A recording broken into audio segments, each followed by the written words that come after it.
اپنی وہ نہیں ہوتی جو رونے پر آتی ہے، بلکہ اپنی وہ ہوتی ہے جو رونے ہی نہیں دیتی۔ حضرت علی علیہ السلام کے پاس ایک یہودی آیا اور کہا، میں نے سنا ہے آپ مسلمان جب عبادت کرتے ہو تو بری بری خیالات آتے ہیں، جبکہ ہم عبادت کرتے ہیں تو ہمیں نہیں آتی۔ حضرت علی علیہ السلام نے جواب میں فرمایا، ایک گھر فقیر کا ہو اور ایک امیر کا تو چور کہا جائے گا؟ یہودی نے کہا، امیر کی گھر جائے گا۔ حضرت علی علیہ السلام نے فرمایا، تبھی تو شیطان ان کو ستاتا ہے جن کے دل میں اللہ ہے، جن کے دل میں اللہ نہیں ہوتا وہاں شیطان کا کیا کام؟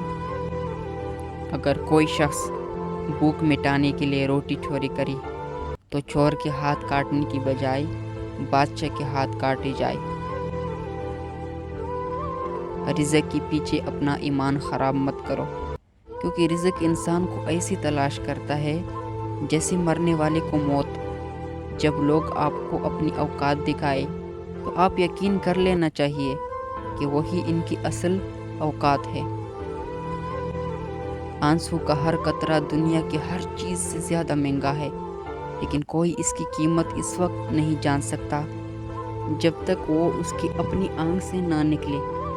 ہمیشہ اپنی چھوٹی چھوٹی غلطیوں سے بچنے کی کوشش کرو، کیونکہ انسان پہاڑوں سے نہیں پتھروں سے ٹھوکر کھاتا ہے۔ درخت اپنی پل خود نہیں کھاتی، دریا خود اپنا پانی نہیں پیتی۔ پتہ ہے کیوں؟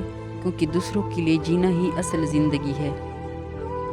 زندگی میں ہمیشہ اپنی چاہنے والوں کو اپنی کمی محسوس کرواؤ، مگر یہ دوری اتنی لمبی نہ کرو کہ کوئی آپ کے بغیر جینا سیکھ لے۔